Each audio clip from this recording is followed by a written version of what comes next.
And welcome to another live stream of the Dongfang Hour channel. I'm Jean Deville, the host for this live stream today, and we'll be witnessing together the launch of the Shenzhou-15 crew to the Chinese space station. So a lot of very cool things to cover today.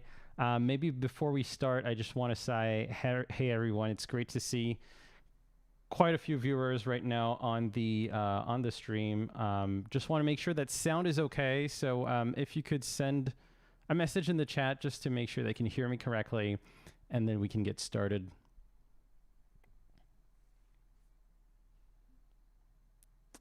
Hey, Steve from Canada. We have people from Ontario, Hangzhou, Sneedsville. Excellent.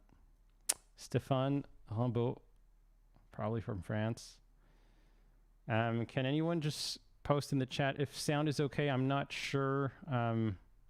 Maybe there's a lag also. Sound okay? Excellent.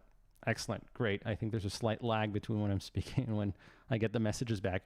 Excellent. So we have basically 2 hours together. I think we have a little bit more than an hour for some pre-launch commentary. I have a lot of things to discuss on the Shenzhou spacecraft itself, on the Long March 2F. We can discuss a little bit Jiuquan, and I also want to talk a little bit about what we can expect of the Chinese space station, the CSS, in the future.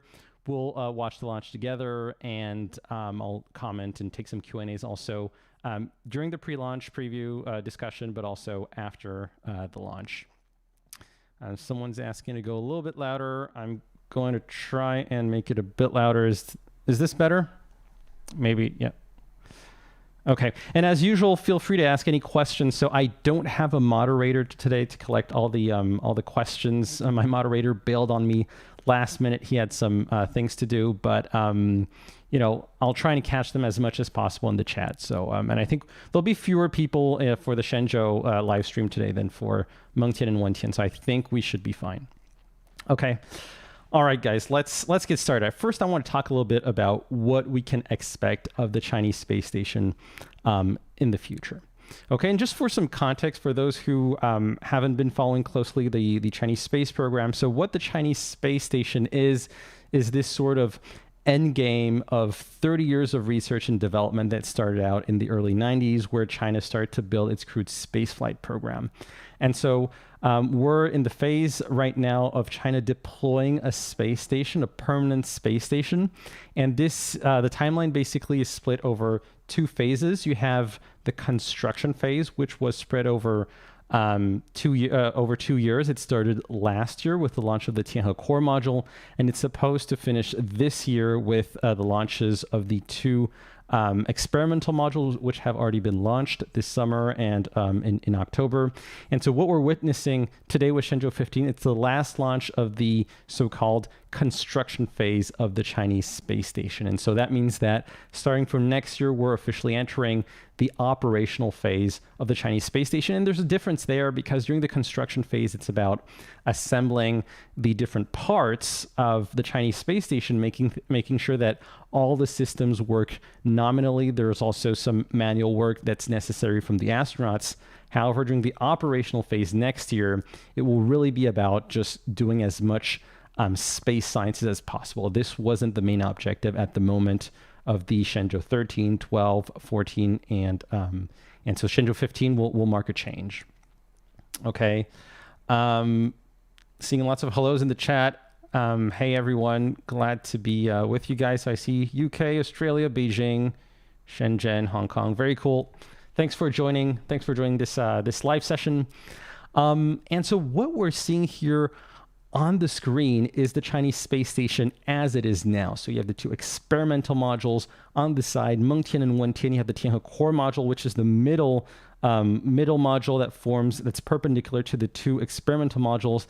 At the back, you have the Tianzhou-5, the cargo module, and you have a Shenzhou spacecraft that's docked radially, and that's the Shenzhou-14.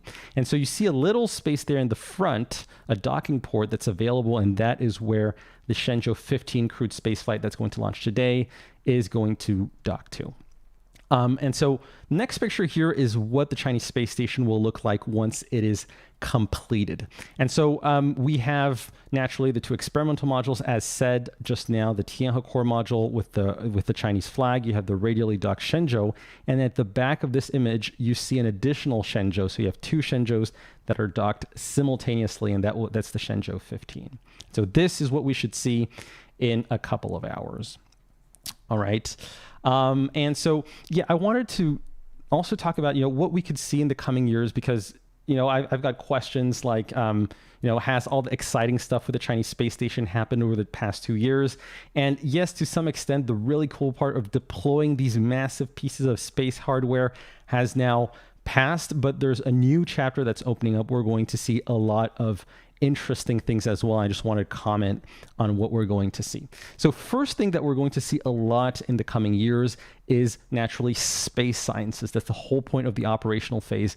And the space station, the Chinese space station, is chock full of experimental racks. And so this is a visual that I showed during the previous live stream of all the experimental modules, racks that you have inside Mengtian, the Mengtian experimental module. So you have fluid dynamics, you have combustion, you have material sciences, you have quantum mechanics, you have also some more transversal experimental racks. You also have, these are the racks that you have on the other modules, Tianhe and Wentian. So racks to study human biology, how the human body reacts in a microgravity environment over the long term. There's life sciences to watch how plants can grow in microgravity, how small animals, perhaps fish, and also mice, animals like that, react to microgravity. It's studying also the reproduction of small microorganisms. There's a lot of interesting stuff that's going to take place, and that has to some extent started, but only a little bit, over the past couple of months. So lots of science taking place inside in the next couple of years. We're also going to see, so yeah, sorry, I just wanted to show this picture as well. These are the experimental racks on the ground. And what's interesting is for a lot of the racks, the Chinese also have, you know, not only the racks that are in space, but they have the exact same racks also on the ground. And the idea is when you have racks on the ground, you can perform the exact same experiment as is going on in space. And that way you can really see and isolate the, you know, the effect of microgravity, the effect of being in space by comparing the different results on the ground and in space. Okay, so lots of experiments inside, but we're also going to get experiments outside the Chinese space station. And so this is a quick render that was available on the internet. It's actually a video, and you can see astronauts manipulating these square attachment points. This is on Shuntian. And basically, these are attachment points for experiments. So you can attach an experiment. The attachment point will provide electrical power, thermal control. It will provide things like that. And this is useful if you want to expose your experiment to, you know, the harsh space environment with solar radiation, with thermal cycling, with the absence of an atmosphere. So space sciences on these attachment points, you can see them. So this was Shuntian when it was still on the ground, it was not launched. You can see on the top of this image some squares. These correspond to those attachment points mentioned previously. You also have the Mengtian experimental module. This was when it was not launched yet. You can see on the side there with the cylindrical module that's slightly smaller. You have two doors on the side. These doors can actually open and expose additional attachment points for space sciences outside the space station. And actually, one of the doors lead to this cargo compartment, which is pressurized and where astronauts can transfer payloads from this pressurized cargo compartment all the way to outside the space station, and also using the robotic arm to grab them. And so this is something that we're really going to see. I'm probably starting from the Shenzhou-15 crew. This is something that they're going to test. Another thing that we will be able to see very likely in the coming years is the deployment of satellites directly from the Chinese space station. This is a capability that also exists on the ISS, I believe. And the idea is similar to experiments that you want to put through that pressurized cargo compartment. You would put satellites, and you know, the robotic arm could then grab them and then deploy them. So this was a sort of a CGI render that was published by CMSA in a video. I'm not sure exactly. I don't think we have that many details on how it works, but this is something that we could expect to see in the coming years, a satellite deployment.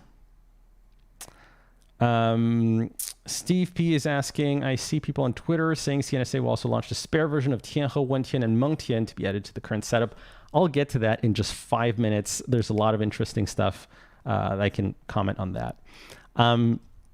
Another interesting thing, more medium term that we can see on the Chinese space station are some experiments that go beyond what I just said. So typically there's an experiment called HERD, which stands for the High Energy Cosmic Radiation Detection Facility. This is an international collaboration where basically the Chinese Academy of Sciences is trying to collect cosmic rays from space. And so this is an astronomy experiment that's going to be on the outside of the space station. So this CGI render isn't great because the space station doesn't really look exactly like that, but it's just to give you an idea of what experiments we can see, and there's some really exciting stuff. Another thing now, more short-term, that we could see next year, actually, and even in December, maybe, is the displacement of the solar arrays. So you can see here, what you see on the screen here is basically the Chinese space station once the Shenzhou-15 has docked, right?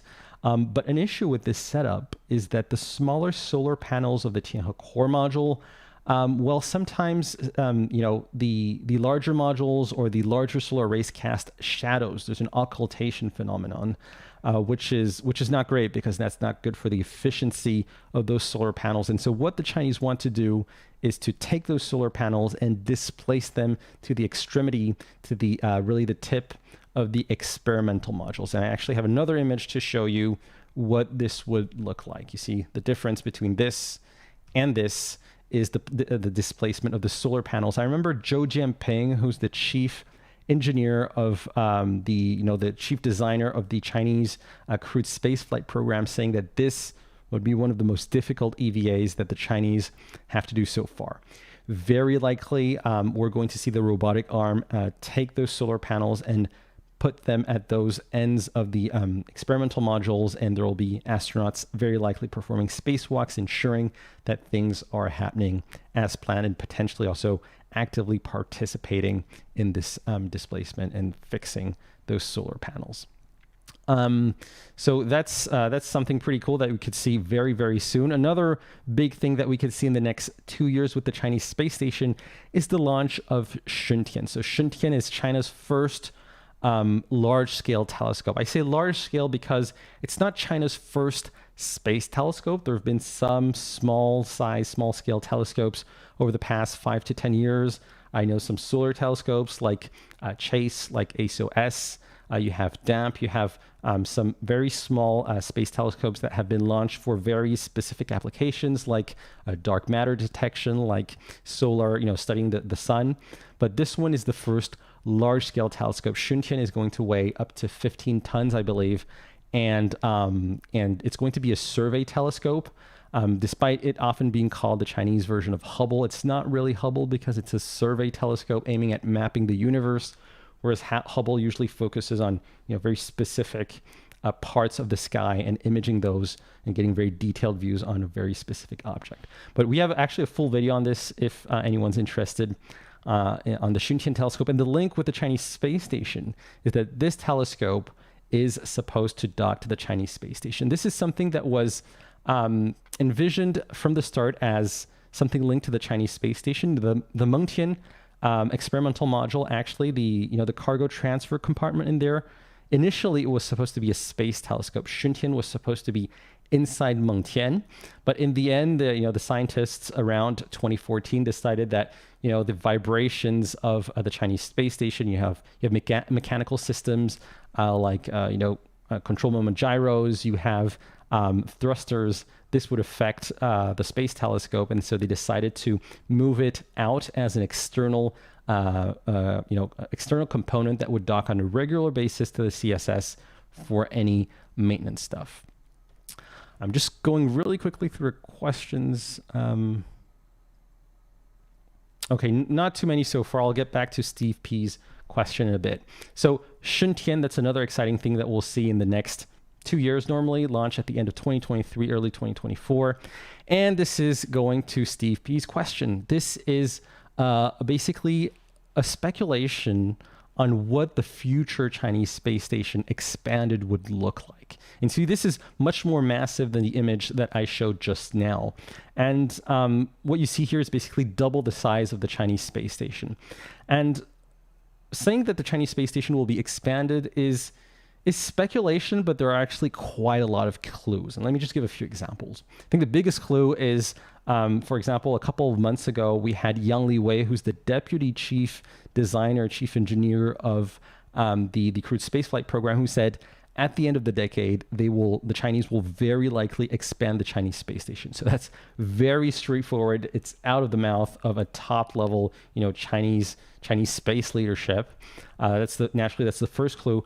There's another one, which is that when the Chinese manufactured the Tianhe core module, basically they built a backup. It's similar to what they did for the lunar exploration program. So if Chang'e 1 failed, they had Chang'e 2, which was the backup. If Chang'e 3 failed, they had Chang'e 4 as a backup. They were identical. And so this happened for the Tianhe core module, except the first Tianhe core module that's in orbit right now was satisfactory, was compliant with specs. And so there's a Tianhe core module on the ground right now that's sitting there and that doesn't have much use, and that I believe very likely will be used in the future to expand the Chinese space station rather than just being thrown away naturally. There are some other clues as well. For example, the current Chinese space station, once Shenzhou-15 docks, it will reach its maximum mass of 90 to 100 tons. That's roughly 1/4 of the Chinese space station. And so that's 100 tons. But when you look at interviews of engineers talking about the docking system of Tianzhou, of Shenzhou, docking system, the Chinese docking system, which was designed based on the APAS AT9 Russian design. Well, they designed it to be able to support docking with a spacecraft with a mass of up to 180 tons. And so 180 tons, that's a lot more than the current 100 tons. And that corresponds more or less to what we're seeing on the screen right now with this expanded space station. There are also other clues. Let me just give a last one, which is that Long Lehao, so Long Lehao, who's one of the historical figures in Chinese rocket design. He's been giving a lot of presentations over the past couple of years. And on one of the recent presentations on China's Long March 5 DY, so China's future crewed rocket, he basically mentioned that the future Long March 5 DY, there's also a version for LEO called Long March 5 as ZRL, I believe, so non-official names. This rocket, the crewed version for LEO, would replace the Long March 2F. That's huge. It's not, it would coexist with the Long March 2F. He said it would replace. And what does that mean? That means that, well, first of all, the Long March 2F is the crewed rocket that launches Shenzhou. And so no Long March 2F means no Shenzhou. And so the Chinese would only be launching astronauts with the Long March 5 DY. And the thing is, Long March 5 DY launches the NGCS. And the NGCS, the next generation crewed spacecraft, this is sort of a Chinese equivalent of Orion, and this launches 6 to 7 astronauts into low Earth orbit. And the current Chinese space station, there's no way that it can support 6 to 7 astronauts, even though it has 6 sleeping quarters. The thing is that, it's not meant to support 6 astronauts continuously. It's only meant to support 3. Like typically what we're seeing today, there are 3 astronauts on board. We have 3 new astronauts that come to Shenzhou-15, and then the 3 astronauts that were of the previous launch, a previous mission, Shenzhou-14, then they leave with the Shenzhou-14 spacecraft. And so there's only 3 permanent astronauts. So if you're sending in one go 6 to 7 astronauts, that's very likely that you have an expanded space station. And it's interesting to note that the maiden launch of the Long March 5 DY and this expansion sort of hinted at by Yang Li Wei, these timelines sort of match towards the end of the decade. So again, nothing's confirmed, but it's very likely that we see an expanded Chinese space station at the end of the decade. What we're seeing here on the image is not necessarily accurate. This is a copy and paste of existing, the existing Tianhe core module in Mengtian and Wentian that are just, twice there. Very likely the Chinese would modify the, Mengtian and Wentian not to have those systems in double. It doesn't necessarily make sense. So Jeff Wen says Long Lehao. I think that's a very good name. It does reflect a lot.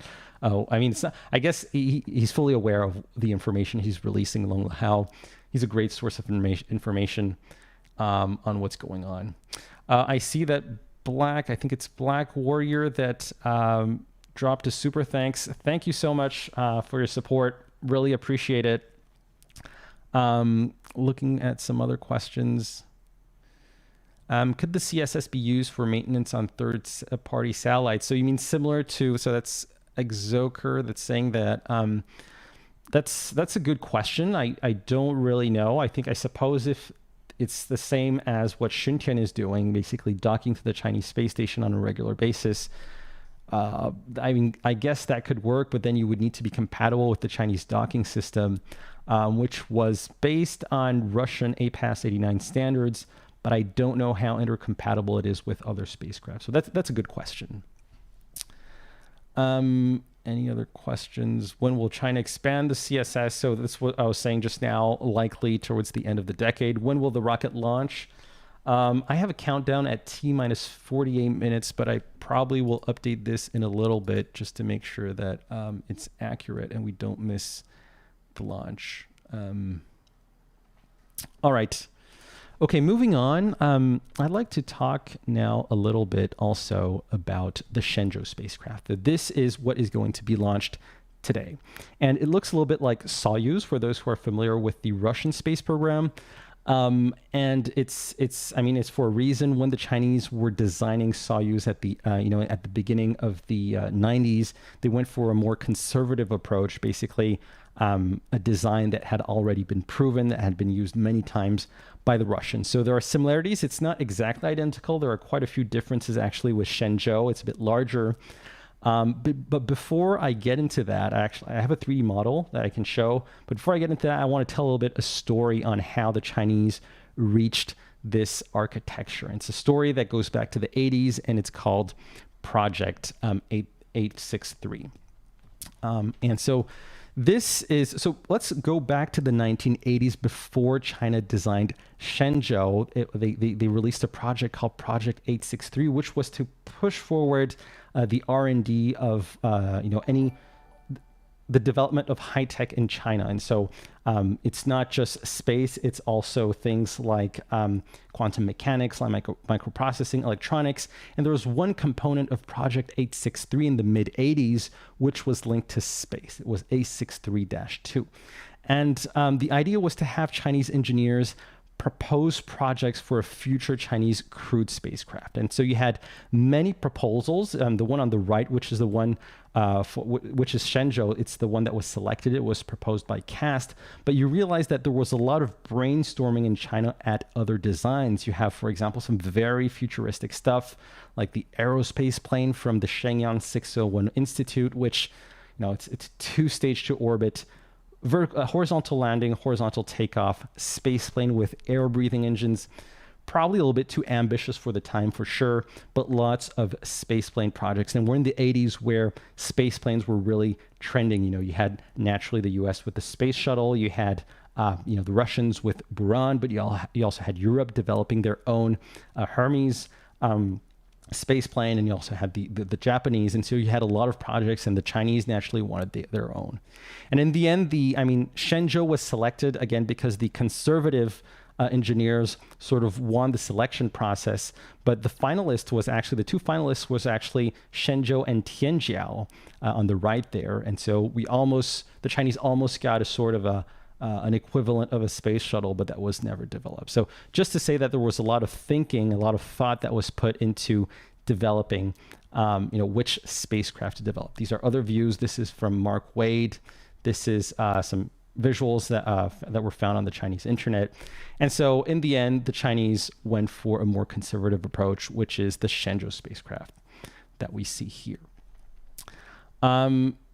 Yep, just looking if there are any questions. All right. Excellent. Thank you for your support. I want to hold, I think that's Holode. Thank you very much for your support. Really appreciated. No other questions so far. If I miss any questions, feel free to repost them. And since I don't have a moderator today, I might miss some. Feel free to repost them. Okay, moving on to, just before I move on to the astronauts, I like to show a view of a Shenzhou with a 3D mock-up that I had made for this specific episode. So normally you should be seeing the mock-up at the moment. So this is what the Shenzhou spacecraft looks like. This is what's going to be launched. And it's the Shenzhou spacecraft is structured in 3 parts. Basically, you have the service module, also called the propulsion module, which is at the back. You have the reentry module, the reentry capsule, which is at the center, and then you have the orbital module. And here you can see some differences with Soyuz. Typically, the Shenzhou spacecraft is much larger. I think the length of Shenzhou is more around 10 meters, whereas for Soyuz, it's more around, I believe, 7 meters. The service module here is what provides naturally propulsion. So you have you have orbital control with the main engines here at the back, but you have a number also of nozzles at the back, smaller engines here, as well as on the side, on the walls here of the service module, which provide attitude control. These are engines that burn basically MMH, monomethyl hydrazine, and nitrogen tetroxide, which is a hypergolic mix that's a really classical mix for a spacecraft because it's hyperbolic, it's easy to handle, and it can be very precise. The service module also handles basically providing electrical power. So you have these two solar panels which provide 1 kilowatt of power. You have batteries also inside the service module, which again provide electrical power to the entire spacecraft.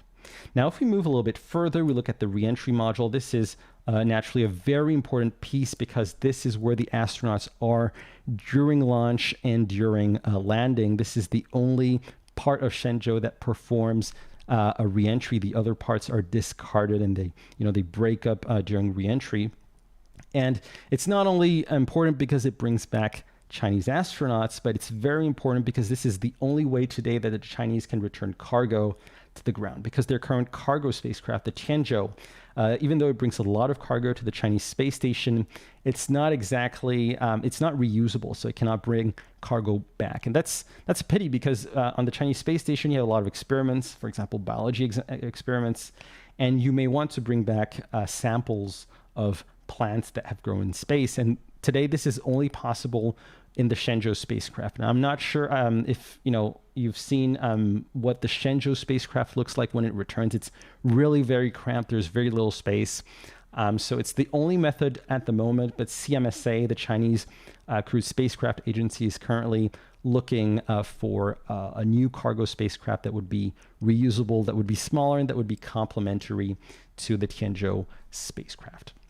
Okay, and then finally we have the orbital module, which is situated here, and this is a big difference with Soyuz. It's much larger than Soyuz, first of all, and it was designed to be basically an autonomous spacecraft that could live its own life. So it could detach from Shenzhou and be a sort of tiny space station that would have a lifespan of 180 days. Now, naturally, this is not done at all anymore. This is was more for an older practice. Now that the Chinese have their space station, this is not done at all. It's been modified since.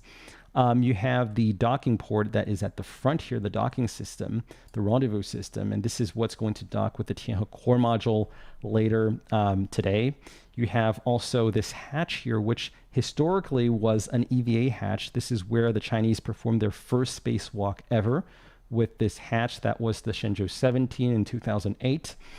Today, it's not really used anymore because the Chinese performed their EVAs from the Chinese space station. This was more of a technological building block, but you have a hatch there nonetheless, and it's used today basically just to enter the Shenzhou. So I was looking at the live stream a couple of just 1 hour ago, and the astronauts were entering the Shenzhou spacecraft by going through that hatch, and then they had some workers that helped them enter the Shenzhou the reentry module. Okay, so this is what it looks like.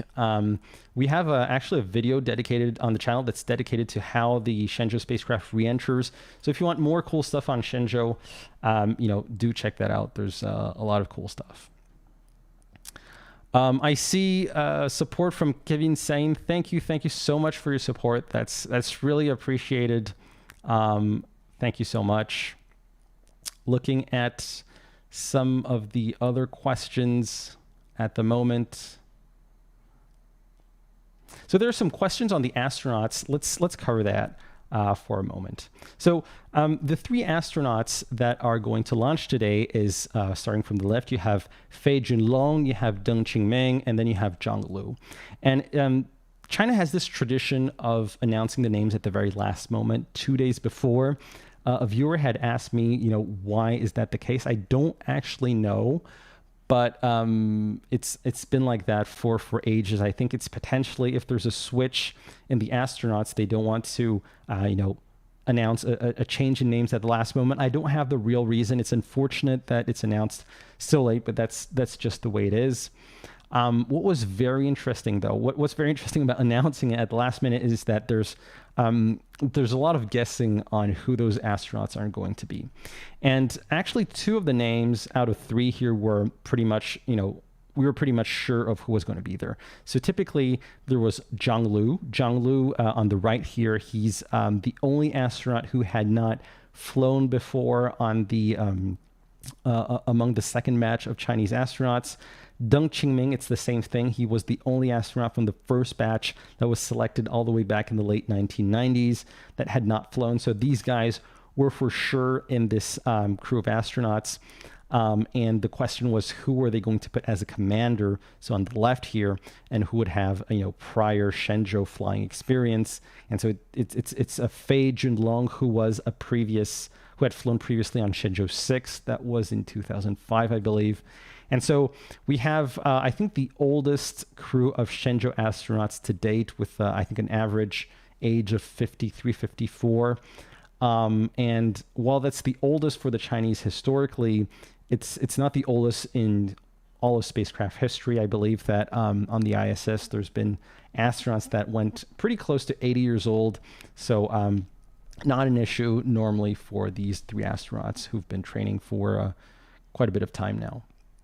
I just want to add some interesting fun facts here on the different batches of astronauts and clarify some things. So here you have a diagram that I found on Weibo that I translated and added some color here. You have all the Shenzhou crew from Shenzhou-5, the first crewed mission, all the way to Shenzhou-15, which is today's launch. And so the people who are in red are the first batch of astronauts that were selected late in the 1990s. So it's the batch of astronauts that included Yang Liwei, the first astronaut that you can see at the bottom here. And in green, it's the second batch of astronauts that were selected in the late 2000s. And so you can see naturally the first Shenzhou missions only have the first batch of astronauts. And starting from Shenzhou-9, starting from the early 2010s, the Chinese start inserting some second generation astronauts. And they try to go for, at least one experienced guy or 2 experienced guys and one new flyer, new astronaut. And this has been going on for several times now. You always had at least one experienced person, astronaut, starting from Shenzhou-9. And now they've really rotated all the spots. And with Shenzhou-15, all the astronauts of Batch 1 and Batch 2 will have spaceflight experience. And this brings us to the next generation of astronauts, because the third batch of astronauts was selected in 2018. And CMSA has actually just launched a new campaign this year for the selection of a 4th batch of astronauts. And you can see that for Batch 1 and Batch 2, we're still in the construction phase, the early phases of Chinese crewed space flights. So these guys are the pioneers. So they're all Air Force pilots, or at least pilots from China's 3 armed forces.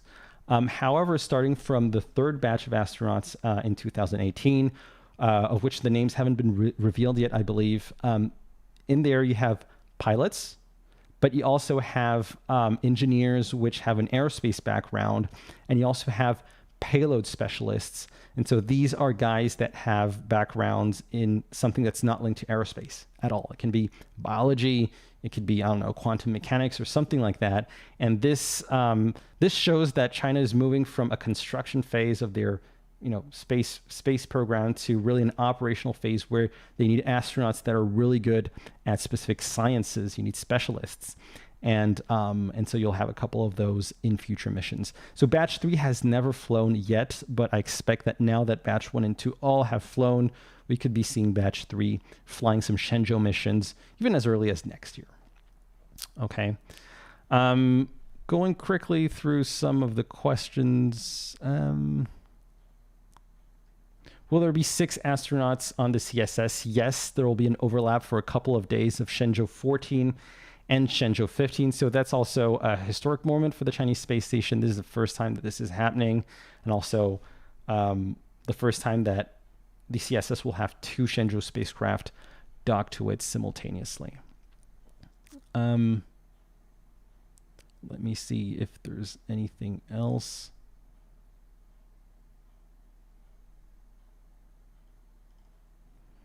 There are supposed to be 2 candidate crews need to assess everyone's status. I'm just guessing. The Shenzhou-15 are supposed to. Okay, I'm seeing fewer questions, more just comments. Again, feel free to post your questions if I miss them. I'm just going to correct my T- here. I think is a little bit too long. Just bear with me for a moment. I think it's more. I see T-33, but it's more around T-31. Just 1 second.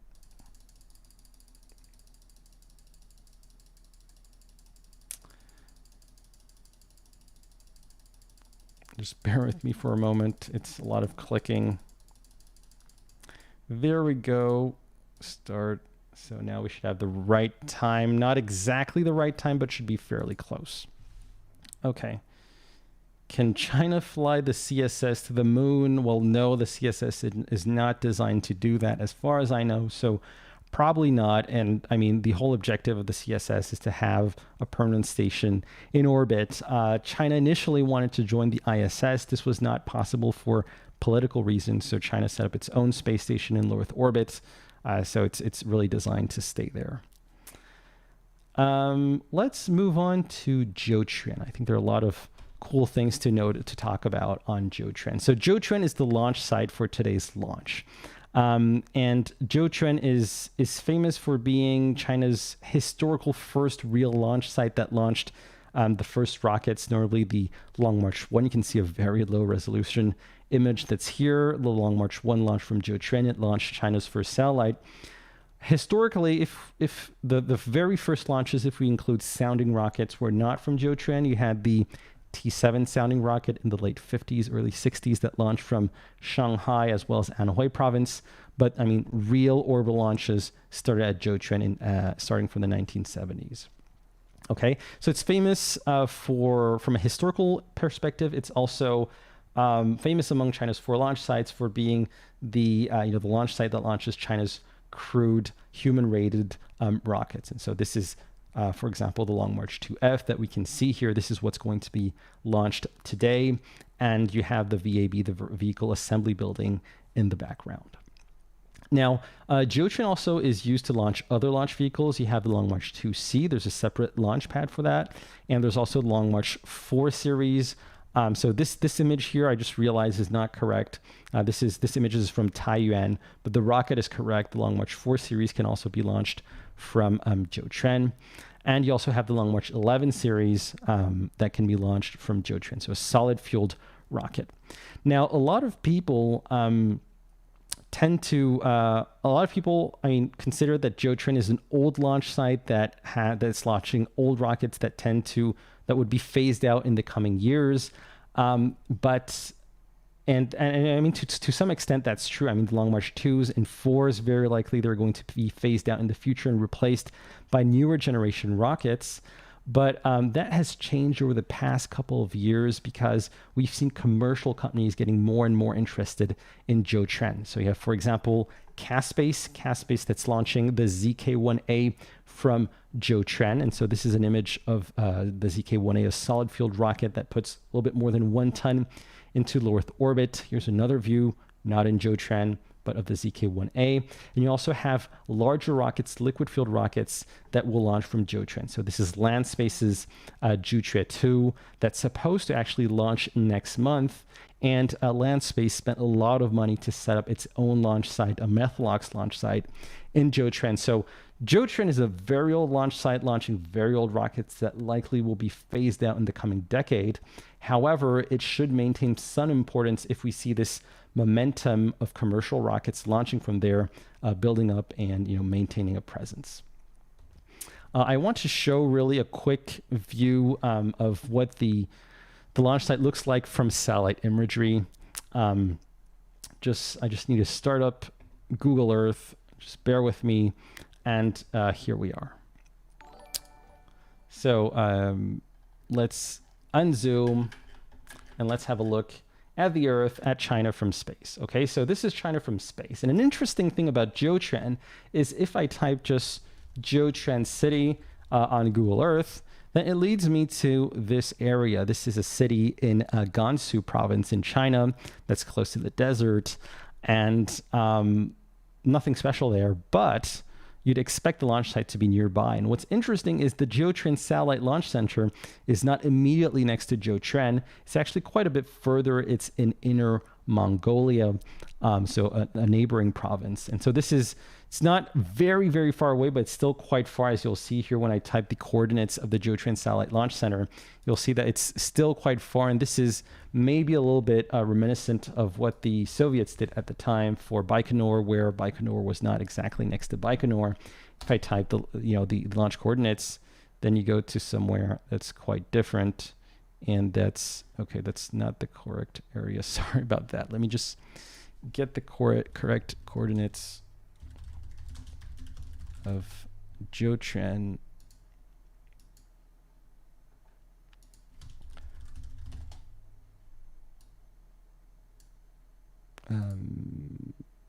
There we go. So it should be, yep, entering them now. And you can see that Jiuquan, well, I don't really see it now anymore, but it's not exactly close to Jiuquan City. Okay. So this is a great overview that was done on Google Earth. I really thank the person who made the 3D renders of this launch site. This is what it looks like. And so from space, basically you would see the VAB that's here at the back, and this is where the Long March 2F is assembled vertically and is pushed out and is rolled out on a mobile launch platform all the way to the launch pad. You have, you can see the vertical assembly building. You can see that there's sort of two towers, right? There's space for two Long March 2F rockets, and that's actually done on purpose because you have one Long March 2F that's being rolled out to launch, but you have a backup Long March 2F that's in the other building. And the idea is, since there's a permanent presence now of Chinese astronauts in space, the Chinese wanted to have a backup Long March 2F and a backup Shenzhou in the VAB. So if anything happens on the Chinese space station, an issue maybe with the Shenzhou spacecraft or any other reason, there needs to be a backup that's ready to launch at any moment. And so I think the criteria, the specs was to be able to send at any time a Shenzhou in less than, with a maximum of 10 days notice to the Chinese space station. So you have two Long March 2Fs that are in there. And so the rocket rolls out here on the mobile launch platform all the way to the launch site that's situated here. And then this is from where it will launch. You have another launch pad that's just next to this crewed spaceflight launch pad that's here, that's to launch Long March 2 and the Long March 4 series. And the rockets that are here aren't rolled out as for the Long March 2F. Here it's more a vertical assembly with cranes directly on the launch pad. This is fairly classical stuff now with China's older launch pads, such as in Xichang or in Taiyuan. It's quite often. In Wenchang, however, the more modern launch site, rockets are assembled in a VAB and rolled out with a mobile launch platform. All right, I see support from Jonathan Jarvis. Thank you so much, and hi there in Texas. Thank you so much for supporting. He's also a Patreon supporter. Thank you so much for your long-term support. It's great to know that you're in the audience today. All right, and that's what I had on the Jiuquan launch site. Let's maybe finish here before moving on to the launch. I'd like to talk a little bit about the Long March 2F. The Long March 2F, the rocket that's going to launch today, it's a rocket that's very, very old technology. It's a rocket that first launched in 1999, but it's rocket technology that actually dates back to the 70s. And so this is something that I found on the Chinese internet that I translated, I thought was quite good. Basically, what you have here is the initial Long March 2F, the initial Long March 2, the 2A, the 2 that launched in the 70s, and was derived from China's Dongfang 5 ballistic missile. Okay, this was fairly a common move in those days to take a missile, a ballistic missile, and to transform them into an orbital rocket. And this is why you have a lot of rockets in those days that used hypergolic fuels, which is frequently used in missiles. Okay. And then this Long March 2, which was China's first rocket that was able to send more than 1 ton into low Earth orbit, was then extended in size to form the Long March 2C, which is still in operation today. It's today a workhorse for launching into low Earth orbit as well as into some synchronous orbit. And this rocket, the Long March 2C, was then expanded once again into the Long March 2E in the late 80s and early 90s. And so the Long March 2E was China's first attempt to try and capture parts of the international launch market. And so they took the Long March 2C, they extended the fuel tanks to various stages, they added a perigee kick motor, they added 4 side boosters, and then you have a rocket that can launch into geostationary orbit. Now, this rocket was didn't have a very good career. It wasn't necessarily very reliable, but very importantly, it was then derived in the late 90s into the Long March 2F, which is what we can see on the right here behind my camera that was first launched in 1999. So let me go through some details on the Long March 2F, and then we'll be watching the stream together.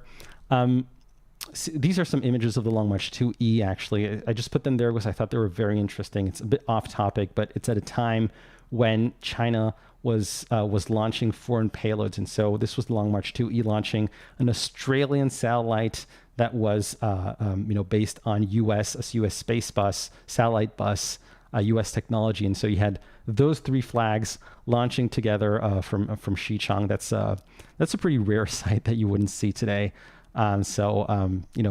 Different days. So the Long March 2F is what we see here. It's a very specific rocket because it has a launch escape system at the top. This was added on the Long March 2E. And what this does is that it can take astronauts to safety. So between 15 minutes before the launch and 120 seconds into the launch, if anything happens, the Chinese can ignite the engines that you can see at the top there. They have four large nozzles which are linked to a solid fueled rocket, and so that would pull the astronauts to safety. It would pull the Shenzhou spacecraft. It would pull the whole top of the rocket to safety. And you also have grid fins that you can see on the payload fairings that would deploy to stabilize the rocket. So that's between 15 minutes before launch and 120 seconds after, at a point which the rocket has reached 40 kilometers. At this point, what happens is that the top of the launch escape system is no longer necessary, so it detaches. The very small rocket engines that you see at the very top, they ignite to pull the top of that tower away. But still, between 120 seconds and 210 seconds into the launch, you still have small rockets that you can see on the fairing there that can ignite and that are used to pull the astronauts to safety. These are high altitude escape motors, again, for safety reasons. And after 210 seconds, there's, the fairings are jettisoned. And so, Shenzhou is directly exposed to the atmosphere. And at this point, if something goes wrong, the altitude is really high enough for, if something goes wrong, Shenzhou just, detaches from the rocket, and then it can re-enter, perform a re-entry, and, with the re-entry capsule landing safely on Earth. So that's what the top of the rocket is. There were also other changes on the Long March 2F compared to the Long March 2E. The perigee kick motor was removed. There were additional reliability systems, fault detection systems that were added to trigger the launch escape system. There were also a number of cameras that were put. And so this is why today we're going to get great views of the launch vehicle. It's because all those cameras are there. There was an upgraded telemetry system also to downlink all of those images of the Long March 2F. I see a question here. When are foreign astronauts going to visit the Chinese space station? That's a good question. The answer to that is actually, it could be as early as next year.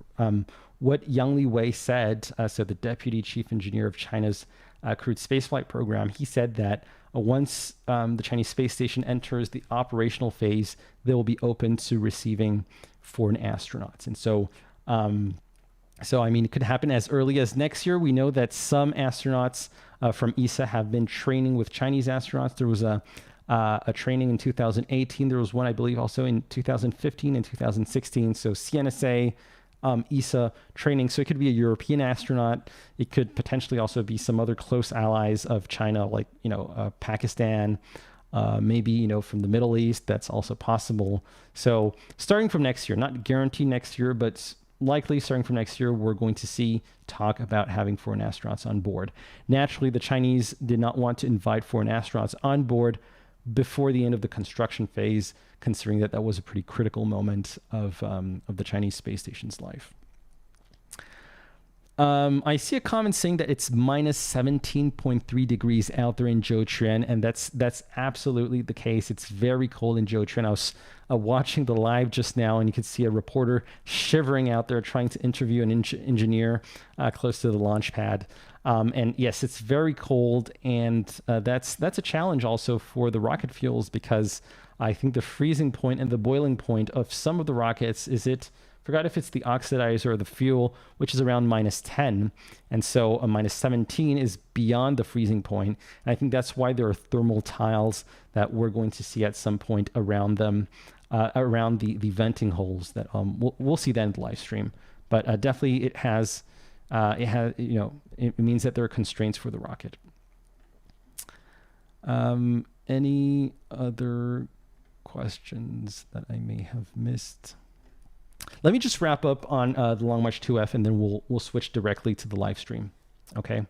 Long March 2F is based on very old engine technology. This is the engine of Long March 2F. It's the YF-20. It's a gas generator cycle, so rather simple engine design. It burns a hypergolic mix of UDMH and nitrogen tetroxide, so very toxic fuels, not very efficient, that are not used much today anymore. They're slowly being phased out. So you have one such engine in each booster, and you have 4 such engines that are clustered together in the core stage. Okay, and so this is what it looks like when you have 4 engines clustered together. You can see that there's a separate small exhaust. That's because it's a gas generator cycle. So you have a sort of a small engine, a pre-burner, that's basically pre-burning fuel to run the turbo pump, which then pumps the propellants, the fuel, into the main combustion chamber. Okay, this is the upper stage. The upper stage uses this engine. It's the YF, I believe it's called the YF-24. The YF-24 basically is just a YF-20 engine, but that's adapted to high altitude. So it has a larger nozzle.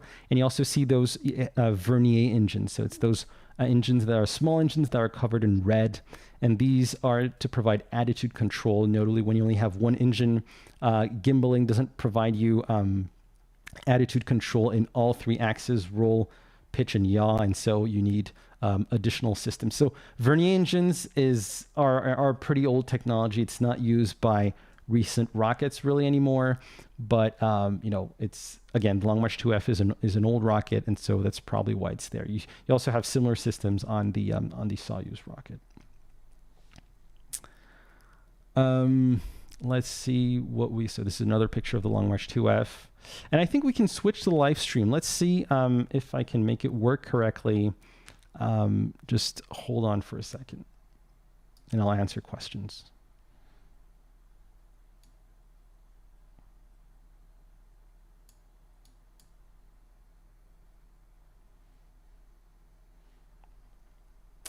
Can anyone hear what's being said?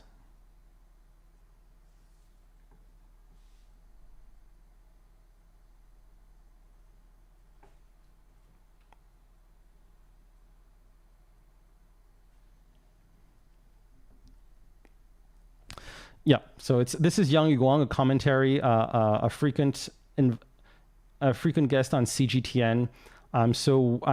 He's explaining what I just explained a while ago, so I'm just going to put him on pause for now, lower the sound and answer some questions. I think we're at T-minus 12 minutes now, so we have times for some Q&A if anyone has some questions.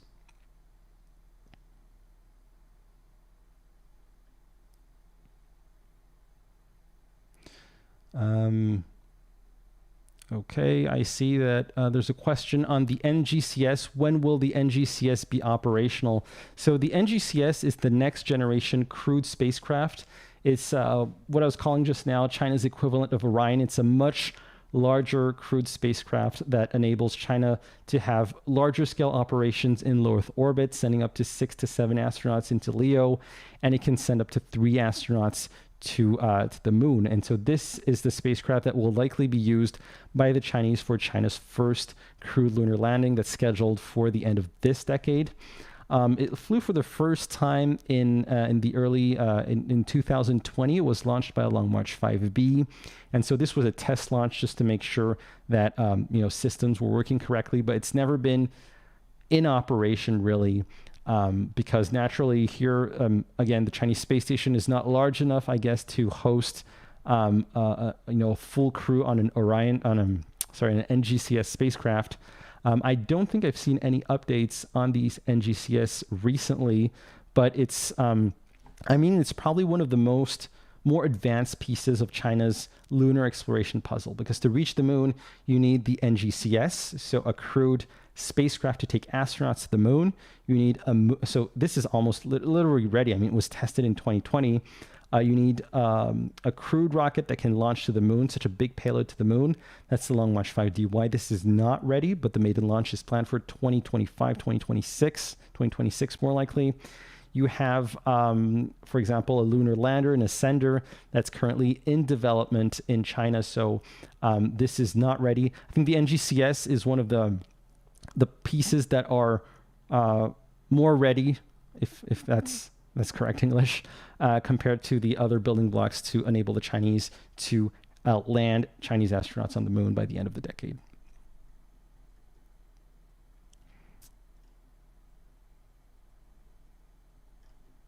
Are there any other questions? So I see that there's someone that's spamming in this chat. If you continue, I will ban you. Please avoid this kind of behavior, please.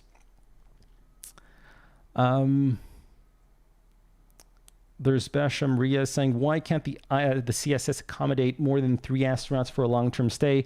Well, the main reason is because the Chinese want to, naturally, they want the Chinese space station to be crewed continuously. And so if you have 6 astronauts continuously on board and you're sending a new batch of astronauts to replace the previous crew, it's not, it gets very crowded. It's not as practical. And so the main idea is to have 3 spots for sleeping, and then you have 3 additional spots that are there only for the the crew that's going to relieve the previous crew. But technically it can support 6 astronauts, and it's going to do exactly that for a couple of days when the Shenzhou-15 crew dock to the Chinese space station. Will the Long March 5G launch from Hainan, and what will happen to the Jiuquan spaceport? I think that's a very good question that's being asked. So the Long March 5G, another name for the Long March 5DY, this is China's future crewed rocket that will replace the Long March 2F. They won't coexist. It should be a replacement based on what Long Lehao has mentioned in the past. And so if it's a replacement, that means that, well, you won't have any Long March 2Fs anymore in Jiuquan. And Jiuquan won't host the Long March 5Gs because Long March 5G has a much larger diameter. I think it's the core stage and the boosters have a diameter of 5 meters, I believe, and possibly more. I don't exactly remember. But anyway, in any case, this is too big for Jiuquan because rocket parts are shipped to the Jiuquan Space Launch Center by train. And due to China's ecosystem of tunnels, you cannot fit more than 3.35 meters of diameter inside those tunnels. And that's why you have the Long March 2F and all the other rockets that are launching from Jiuquan, from the traditional inland landlocked spaceports in China. All these rockets have a diameter of 3.35 meters because they cannot go beyond. However, Wenchang doesn't work like that because the rocket parts are directly shipped from Tianjin, from the port of Tianjin, all the way to the Wenchang port of Qinglan, and then they get to the Wenchang Space Launch Center by road, and so they don't have these restrictions, and you can make as many, as big a rocket as you would like. Oh, this is a very exciting view that we're seeing here. You see that middle here, that middle part with insulation foam, like you see small squares. This is an area where you have normally the vent holes between the first and the second stage. And so the reason you have that is because the Long March 2F performs a hot separation. That means that before separating it, first it ignites its second stage engine, even if both stages are not separated. And so you need vent holes to evacuate the heat. But now, since the rocket is on the ground, there's insulation foam to isolate those vent holes to make sure that the rocket, notably the fuel tanks, the oxidizer tanks, don't reach a cold temperature like the outside air in Jiuquan, which is at minus 15 to 17 degrees at this moment. So this is typically a view that you would see in the winter. When it's warmer in the summer, well, generally you don't have this insulation foam, and you can clearly see the vent holes. Now, one thing that's also another fun fact is that these vent holes, I mean, this insulation foam is only for when the rocket is on the ground. When the rocket lifts off, you'll see that these naturally just fall off there. I think they're just very lightly put on the rocket, but the vibrations of launch make them fall off, and they're no longer necessary anyway once you launch. Let me see if there are any other questions. Can you read Chinese? Yes, I can.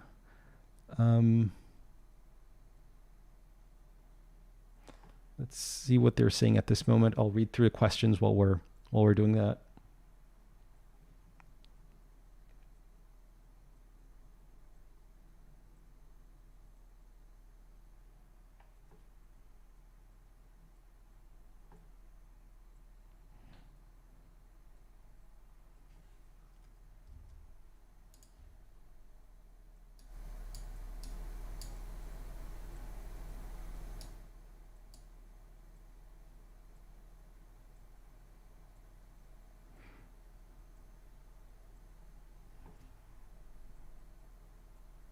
So we optimized our the flight procedure, and in the Shenzhou-15 mission. Let me know if you can hear the sound. It is much more please. Comfortable. T-minus 5 minutes. We're waiting and watching. Please let me know if you can hear the sound, and while you do that, I'll block the guy who's spamming. Carrier rocket, which will send 3 Chinese astronauts into space. This is the last manned mission before the construction of China's own space station, the Tiangong. And the next step will be the switching of the control from the ground to the onboard computer. The onboard computer will be in charge of the whole launch vehicle next. A nerve-wracking last few minutes until we see the ignition and then the liftoff of the carrier rocket. We'll be monitoring the whole 600 seconds, I believe, the initial 10 minutes after liftoff. It's about 10 minutes. You see, that's during this process, Mr. Fei Junlong is still reading the handbook. So he will be more and more familiar with the normal procedure and abnormal procedure. That's the gentleman sitting in the middle. He's yes, the commander of this mission, a veteran astronaut who flew his first manned flight 17 years ago, trained under China's first generation of astronauts. With him. Okay, let me see if there are some other questions that I can answer. We're getting very, very close to the launch, guys. We're at T-minus, well, I have 3 minutes here. I wish we can see the countdown. I think I'm not exactly on time. Any other questions? When will they change the camera on Shenzhou? Well, I guess since Shenzhou will be replaced by the NGCS, I guess never. But yeah, I can't wait to see the quality of the cameras that we'll have on the NGCS, because for sure, I'm looking at least forward to HD or 4K. That would be good. Any other questions? Mounted on the rotational arms to monitoring the unplugging procedure to ensure the reliability. Still, at this moment, we believe that we still have cables connected to the launch vehicle. Yeah, you can see the arms are still tightly around that carrier rocket. Exactly. When will they be retracted? So Yang Guang, I see a question about who is the guy that's always commenting on CGTN. So the guy is Yang Guang. He's a former guy who worked at CASIC. So CASIC, one of the 2 largest Chinese space conglomerates, with a specialization more in military equipment, but with the growing space activity over the past 10 years. And he was instrumental also in growing the awareness of commercial space in Wuhan. So CASIC notably has a lot of commercial space activity in Wuhan, and Yang Guang, he was sort of I believe he was sort of the international relations director or something like that. And he, CASIC organizes CCAF, the Chinese Commercial Aerospace Forum, every year in Wuhan, and so he played an important role there at CASIC. And now I think so. I think he left KSIC and he's a regular commentator on CGTN, but also on other news channels. And he has a very in-depth knowledge of the Chinese space sector. He speaks, very good English, and so he, it's not a surprise that he's regularly invited by Chinese and other news channels to talk about the Chinese space sector. Also, there are similar engines for each boosters. We have one engine. So during the liftoff, we have 8 engines. Yep, 8 engines, as he said. There are 4, one in each booster, and then 4 clustered in the core stage. 1 minute countdown. Yeah, T-minus 1 minute. Really, any moment now before we see the ignition of that carrier rocket. And next, we will see the rotation of the arms away from the body of the rocket. Yes. Great, unplugged. The arms are Okay, I just hit another post of the spammer. To release. Sorry guys, I don't have a moderator. It's really a bit complicated to manage this. Oh, we can see the arms now opening up, so we're really very close to the launch here. Okay guys, the last launch of the construction phase of the Chinese space station with 3 astronauts, the crew of the Shenzhou-15, launching on board a Long March 2F. An old rocket, but very reliable, that has not failed once since its initial launch.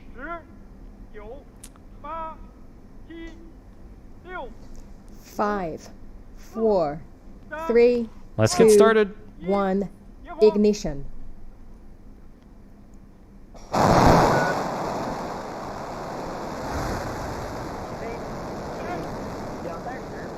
Yeah.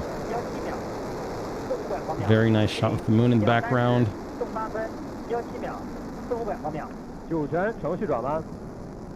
3 Chinese astronauts Okay. into space. Pitch over. Okay, the pitch over happening about 12 seconds into the flight. The tower is already clear. We can see the white flames very bright in the night. They're very bright in the night, but actually, if it was The during ground station daytime, they'd reports be more that the tracking is transparent-ish normal, and blue. the status is normal. Oh, this is the camera mounted on the launch vehicle. And we will continue to hear those tracking data that will tell us how the flight is So going. what's falling off? There was a continue to question. hear So them that's the throughout insulation the tiles that were process. on the vent, So the the next vent step holes will be the in the jettisoning of interstage, the and so that was emergency what was falling exit off. They're power useful when the about, aircraft, 2 when the minutes sorry, the after rocket liftoff. is on the ground. It's no longer At this useful moment, we during can see launch. that this is a video mounted on the body of the maybe the second stage, and Large you can piece see of 2 yellow of the cheese boosters in the and their background. flames, It's and got- we can see the cabin inside the re-entry capsule, and the 3 astronauts are in very good status. We cannot see the vibration because the camera is vibrating together with the cabin. That's right. The 3 Taikonauts do seem to be in a Oh, good that's a beautiful state. sight of all 8 engines. So we should see And each of the the launch booster escape have system a rocket engine separating with at a 120 thrust about seconds. 75 tons. top of the rocket, the tower. And when it is reached the supersonic status, it will experience the largest aerodynamic forces called the Max Q.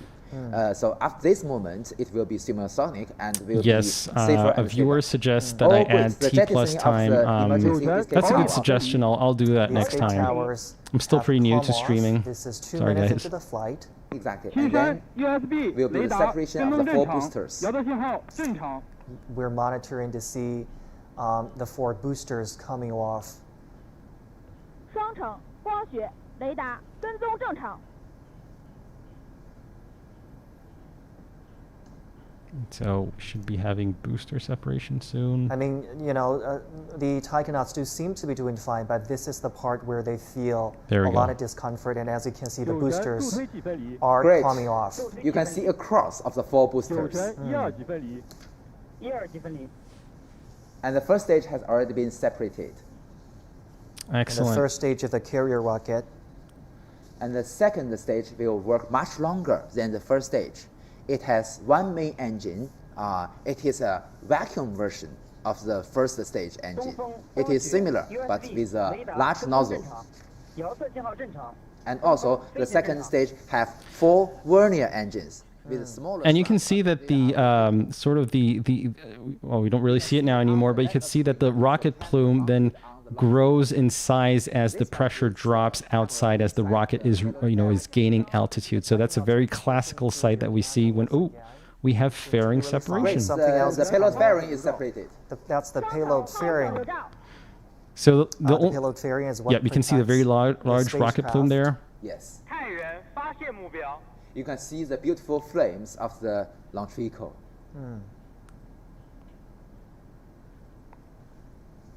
What do you make of the taikonauts at this point? I mean, the fact that they're flipping. So all of this is automatic, just for they everyone's are just very information. well reading the I mean, parameters the on the astronauts, they control just panel sit around. They and don't, judge they aren't whether active in anything piloting goes any of this. right. All this is automatic, and even docking to the Chinese ground space staff, station report is that automatic. the If there's captain any is normal. issue, then they can, use manual mode. There's a manual mode. They can dock manually Shenzhou to the Chinese space station, but otherwise So everything this is done automatically. This is a video captured by the ground station. It is an optical camera. Okay. So the tracking units some of them are from stationary units, others are from ships. Just a quick that moved into insight position on, prior because to I the see this launch question a window. lot. Exactly. These So three astronauts, they're going to replace the astronauts that are currently on board the Chinese space station. So there will be a short period of time of a couple of days where there will be a coexistence of 6 astronauts on the CSS, and that's not an issue because there are 6 sleeping quarters. But the long-term permanent crew is always 3 members, and so the Shenzhou-15 crew will be returning to Earth shortly, in a couple of weeks, 1 week, 2 weeks. And the main engine of the second stage will shut down as we go further into the flight. Is that what's going to happen next? The Exactly. astronauts look so chill. I as agree. already been discussed, the payload fairing has already been separated. So the next critical step They look will very be chill shutdown while of the experiencing, main quite a few engine. Gs. But at this moment, theoretically speaking, it is already in orbit, but maybe not accurate enough. So we will use the 4 vernier engines, the 4 smaller engines, to adjust its trajectory. Got it. Yeah, Mr. Han says more like they can't another, move due to ground station G-forces, report and that yes, the there are a lot of status is normal. G-forces. They seem to, they're fixated clearly on seats that are generally molded to really adapt to the form of the back of each astronaut, and these seats are on dampening mechanisms to make sure that it's as comfortable as possible, not only for launch but especially for landing when there's, they hit the ground, I believe, at a speed of 10 kilometers per hour ish, and so there's a dampening mechanism to make it again comfortable as possible. And they're also wearing pressure suits that help with the G forces. And the launch vehicle will be in the to the east of the China's sea coast. I mean, Qingdao is on China's east coast. The carrier rocket lifted off from the northwest of China. Yes. In a few minutes' time, it moved from northwest of China to the east coast of the country. So Danny Chin, someone has to sleep on the floor. Before You the say end no, of no one the has to working sleep on the of floor rocket, on the CSS. The altitude will be about 200 kilometers. Have they passed the period where they feel most discomfort now? I mean, for the taikonauts? Exactly. You see that the most inconvenient part is during the flight of the first stage, because you know that because of the aerodynamic forces, there are many intensive vibration. But at this moment, So you know that they've already what we in can a vacuum expect condition. here in the coming the payload minutes fairing has is already you have separated. Another ground station reports that the USB. So what you're hearing, ground stations generally have 跟踪正常, which means that tracking is correct. And at the beginning, usually you hear like a name like Huashan, Dongfang, or things like that. And this is actually the name of the ground station. So people ask me often, what are they saying in Chinese during the first 400 seconds of launch? They're saying the name of the ground station that's speaking, and then if the tracking is correct, and later radar tracking or whatever type of tracking is correct. So the 4 vernier engine will adjust its trajectory precisely. And we can see on the top right of the screen is the camera, an infrared camera taking Yep. the Someone videos says of the congratulations vehicle. to Deng Qingming, and this is really interesting. Because Deng Qingming, he's an astronaut that was selected in the first batch of astronauts in the late 90s, and he was the only one that had not flown, and so he was selected in the late 1998, and now we're in 2022, so he's been waiting to fly for over 20 years, and it's finally his first flight. All the other taikonauts, the Nie Haishengs, Yang Li Wei, Fei Junlong, all the other astronauts of the first batch have flown at least once, some several times, and so I think for him, this was about time, because I think if he didn't fly now, he would be reaching an age where it would be a bit too old for him, especially since you now have a third batch of astronauts that were selected and they're coming up and that need flight experience.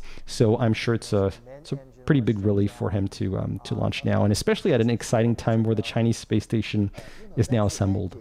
During the liftoff, the thrust is 75 tons. But that's the second stage, although it uses the same type of engine, but it is a vacuum version. And the thrust is bigger because it is vacuum condition. Changjiang 6 means Yuanwang 6 space tracking ship in the Pacific Ocean. So it is already gets the data They have link. now identified the object. Exactly. Yeah, I think Deng Qingming is 50. Is he 57? Where I think is this this year. camera? This is a camera mounted on the top of the launch vehicle towards the spacecraft to the front. And separation. okay. That is the successful separation Excellent. of a spacecraft from the carrier rocket. You hear a round of applause from ground control because this is a critical step indicating initial success of the flight. And what we see now is the 3D animation in the flight I'll let him control center. explain. We should emphasize that this 3D animation is driven by the real data received from the telemetry data. So it's a real-time update. And you see Qingdao at the bottom of the ground station in The position, Shandong. the velocity, the attitude of the vehicle is real status. Yep. As good comment there. John Glenn was 77 when he flew the last time, so there's definitely, still some space for a Deng Qingming. Although there was a bit of controversy of flying John Glenn at the time due to age. But yeah, I think 57 is fine for Deng Qingming. Now use their pen to demonstrate this zero G. Mm.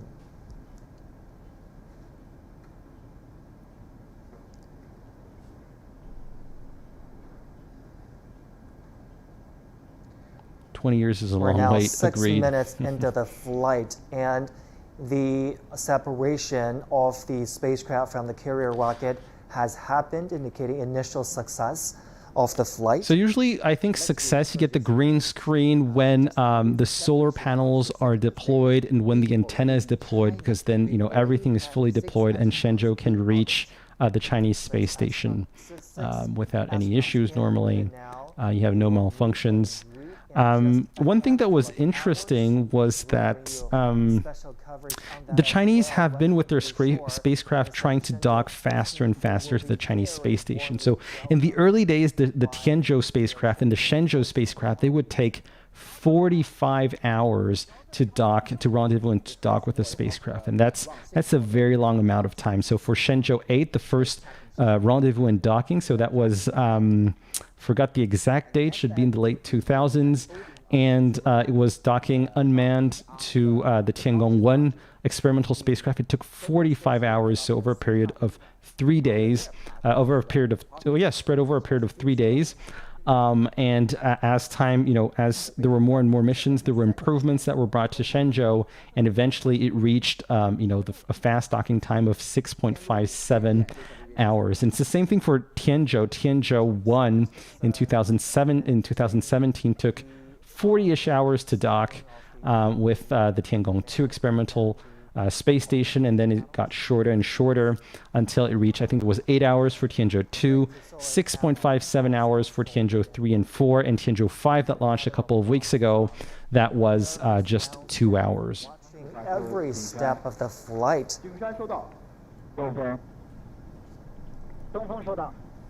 I mean, this is another crucial step indicating that things have gone well. And would you say that the spaceship is now pretty much in orbit, or is it still adjusting? It's already in a right orbit. The next step we will, based on the telemetry data. So the docking time is, I've seen conflicting views, but since I didn't watch the full live stream here on CCTV, I'm not sure. There were rumors that the docking time would also be 2 hours for Shenzhou, which would be an absolute breakthrough compared to the other missions where it was just 6.5 hours. And this was based on the fact that Tianzhou, the Tianzhou-15 docked in 2 hours only. I don't have the latest information for this. I see viewers here in the chat that are saying that it's 6.5 hours. So maybe if some of you guys can confirm in the chat, but otherwise, probably 6.5 hours. The Tianzhou-5 mission, and it only used 2 hours. 2 hours. Yes, that makes the world record. But that was unmanned cargo spacecraft. This is different. But the technology is similar. But it can't be done in 2 hours. Yes, but maybe not necessary. That the 6 hours is already short enough. So it depends on the arrangement.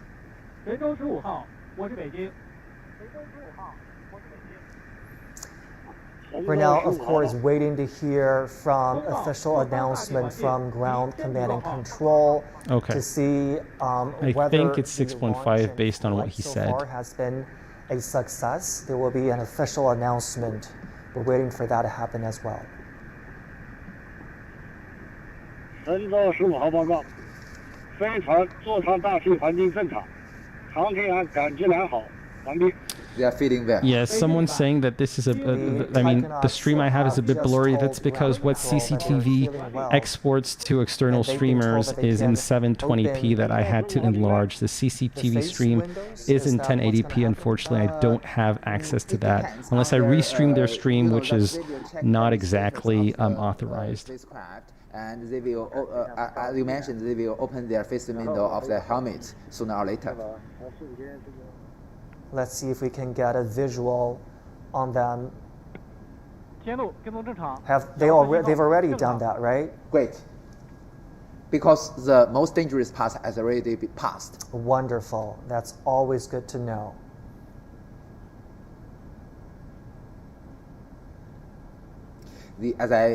As we've already discussed, the IVA spacesuit they were wearing is to protect them.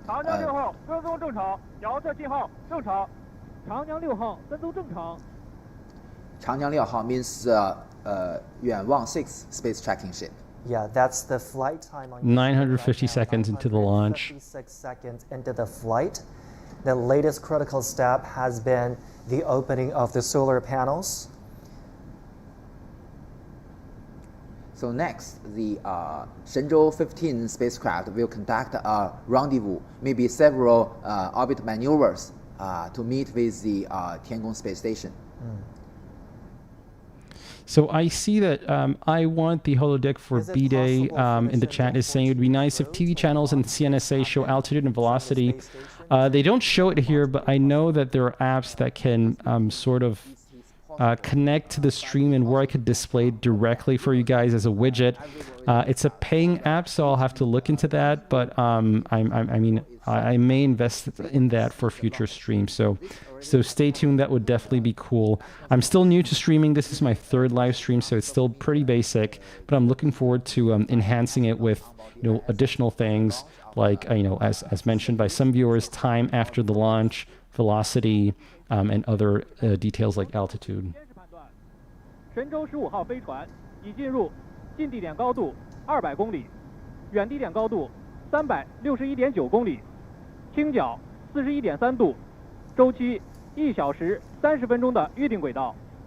飞船座舱环境正常，航天员状态良好。北京出轨根数及分离点参数已向各方向发出。东风收到。华山收到。江阴收到。长江6号收到。Ground control has just reported that things are going well with the flight. The taikonauts are doing fine in their cabin, in their capsule. All indicators point to a successful launch and a successful flight? The flight control center, the commander reported the orbital parameters of the Shenzhou-15 spacecraft. Are they staying in the seat until it's docked to the station, says TYFSK? Not necessarily. They can also go into the orbital module to have a rest, to move around. I believe the toilet is also in the orbital module, if I'm not wrong. And so you probably want to have some privacy if you're doing that. So no, they can get up, and the orbital module is pressurized. With lower orbit, it rotates faster. So it is chasing the Tiangong Thanks, space Steve, for your station kind closer words. and closer. If only we could see that process as well. That would be fascinating to watch. Exactly. And just now, the Tianlu or the Tianlian data relay satellite just reports the data link is normal. So we can have a continuous coverage establishing the data link between the Shenzhou-15 spacecraft with the ground stations. And on the front of the 3D animation, just at the front of our orbital module, you may notice that there is a docking mechanism. This is called the APAS, or the Androgynous Peripheral Attach System. And other countries also adopt this system. This is the port that will be docking with the Tiangong? Yes. So in the future, if we want to have some international cooperation of higher level, I mean the visit of the foreign spacecraft, either a crewed spaceship or a cargo spaceship, technically speaking, it is also possible. So it's compatible, like it's potentially compatible. Potentially That's possible. interesting. There are many technical details. I was going to ask you about international cooperation, because with the International Space Station, we've seen very close and lasting cooperation between astronauts from different countries. China hasn't ruled out that possibility. What does international cooperation on China's own space station look like for you, Professor? According to the announcements of China Manned Space Agency, the 9 experiments raised by 17 countries, they've already been chosen, and the devices... You're welcome, Chuck. It was a pleasure to do this live stream. I think what he's saying here is very interesting. He seems to suggest that other spacecraft, non-Chinese spacecraft, can dock to the Chinese space station using the APAS-89 docking system, which is, I think, initially a Russian-American design.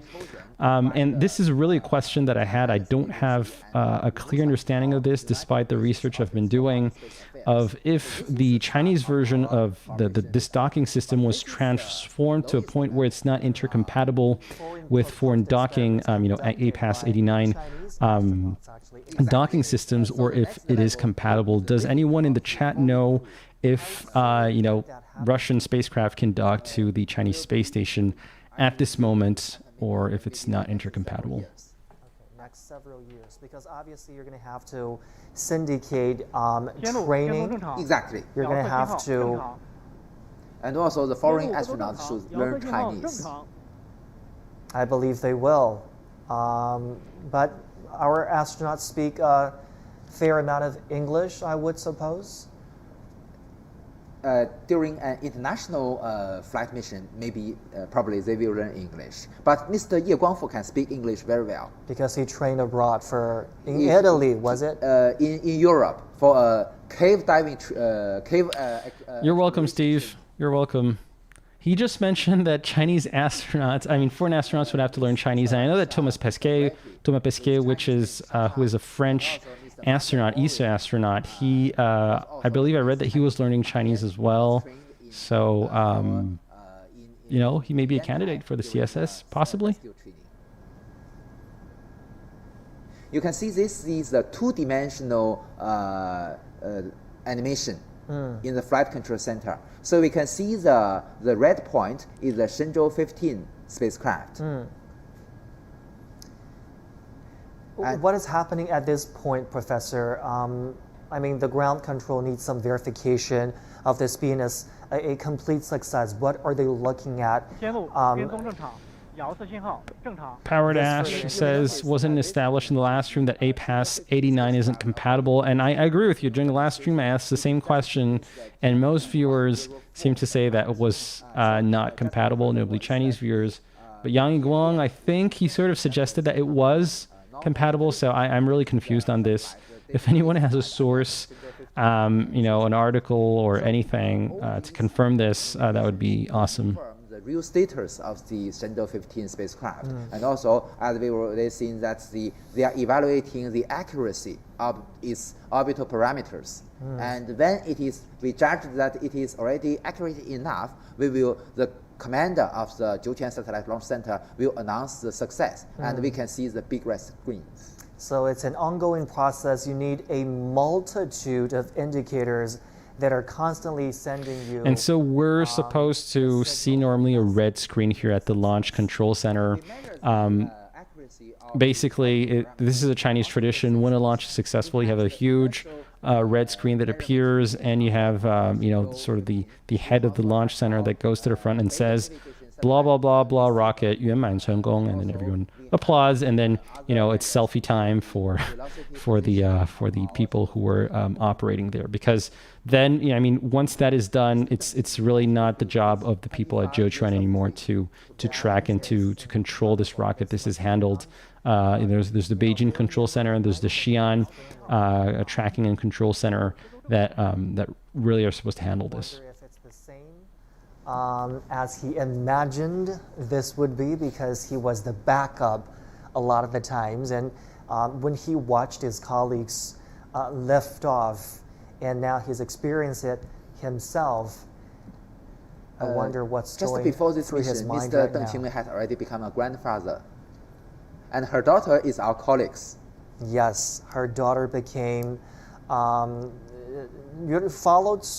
in the footsteps of her father, essentially.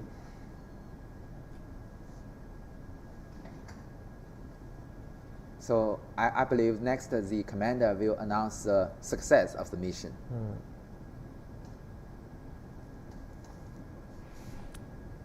Okay, and guys, I'll drop off once the red screen is showing, but this was extremely fun. I hope to do it more in the future.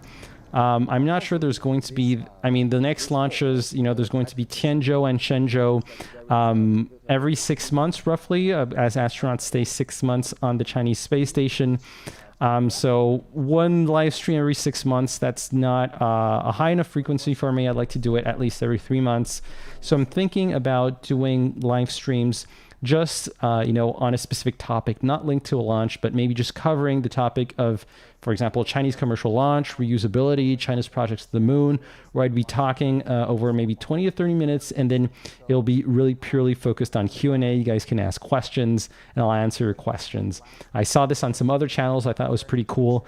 So if you have any ideas, please put them in the chat. I'm happy to think about it, and I'm planning to put a lot more live stream into the channel, sort of having live stream and regular videos at the same time. I feel it's much more interactive, and I can discuss and talk with you guys, so that it's also more fun for me.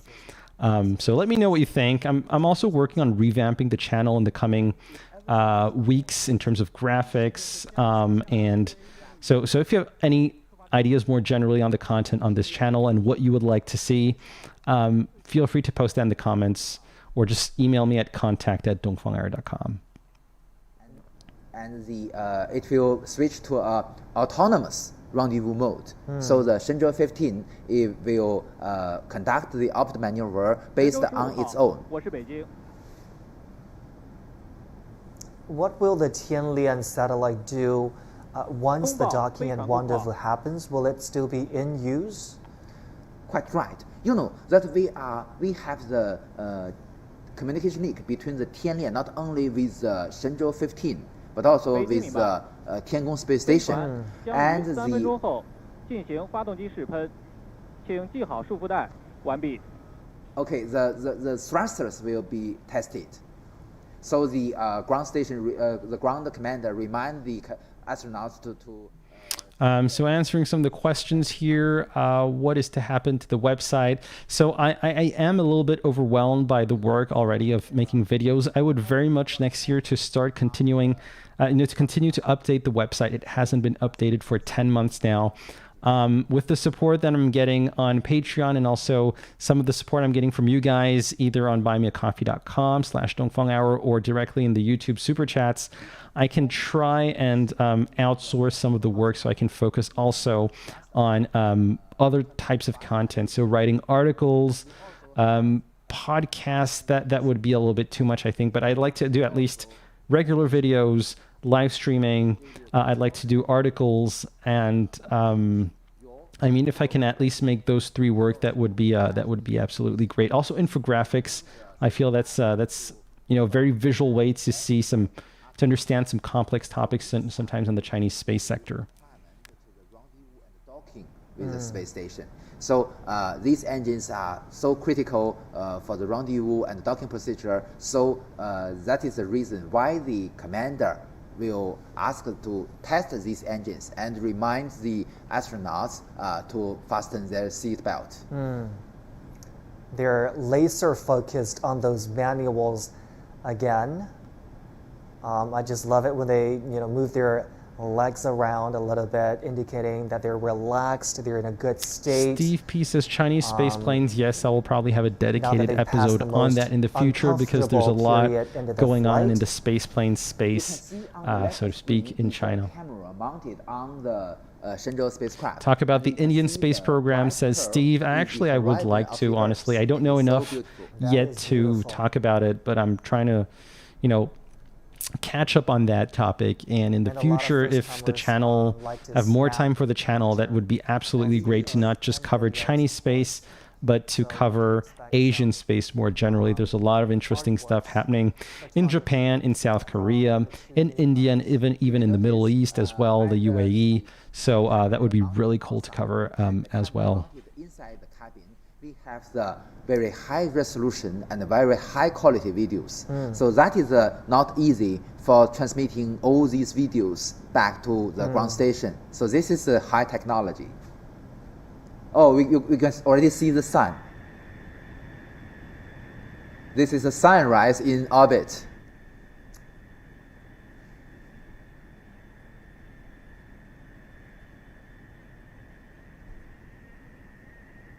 I mean, these cameras are absolutely... Thank you, Jonathan, for your support. It's really appreciated. Thank you so much, and really helps making the channel better, because all of this support that you're providing and others are providing, it really is injected back into the channel. Thank you so much, and I really look forward to providing you some new things on the channel in the coming months. There are some ideas that I have in mind, so wait for it.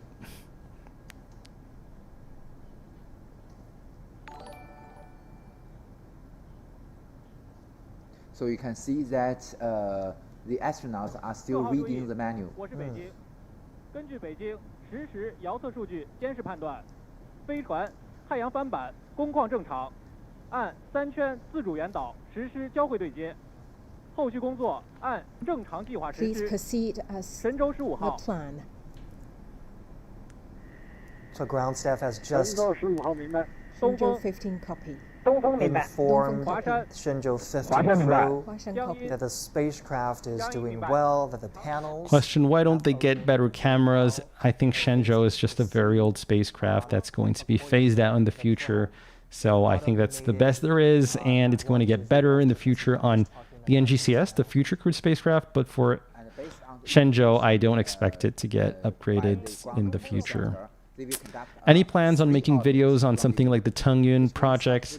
Yes, so I'll probably have an episode covering spaceplanes specifically, so wait for it. And I see that they should be putting forward the red screen in the control room. Authorities at the Jiuquan Launch Center about to declare their assessment of the launch. Let's listen together. Leaders, comrades, according to the flight data and report from Beijing Aerospace Control Center, Long March 2 FY-15 carrier rocket has sent Shenzhou-15 manned spaceship to the preset orbit. The solar panel has unfolded successfully and is functioning well. Now I declare the launch of Shenzhou-15 manned mission a complete success. Thank you. There you go. 圆满成功. We were all waiting full to success. hear a complete success declared of the Shenzhou. So you can see that everyone in Jiuquan gets up. Now, what happens to Shenzhou is not their concern anymore. It's more Beijing and Xi'an that are going to manage that. So they get up. It's selfie time in front of the red screen. And there we go. Why aren't they showing it anymore? Shenzhou-15 manned mission into space. We'll keep monitoring what happens there. China's Shenzhou-15 manned spaceflight mission launched Tuesday night from Jiuquan Satellite Launch Center in northwest China's Gobi Desert. Our reporter Zheng Yibing spoke to an expert about the mission and has this report. All right, guys. Shenzhou-15. All right, guys, I'm going to log off here. Thank you so much for watching. It's been a real pleasure to share this moment with you guys. If you'd like to support the channel, you can check out buymeacoffee.com/Dongfang. If you want to be a Patreon supporter, we also have a Patreon page dedicated to that. And we have a merch store that we opened just very recently with China Space themed t-shirts, as you can see here. So if you would like to support further, feel free to do so. It would be really helpful for the channel. And otherwise, you can expect upcoming videos in December. I'd like to do one on land space because they're supposed to launch a Jiuquan Methalox fueled rocket in the coming weeks or even the coming days. And so that's going to be a very important moment as well for China's commercial space landscape. If you have any suggestions for the future of this channel, send me an email or send something in the chat. My email is contact@dongfanghour.com. And apart from that, again, thank you very much for watching. Thanks for all the kind words that I'm seeing in the chat. And I will see you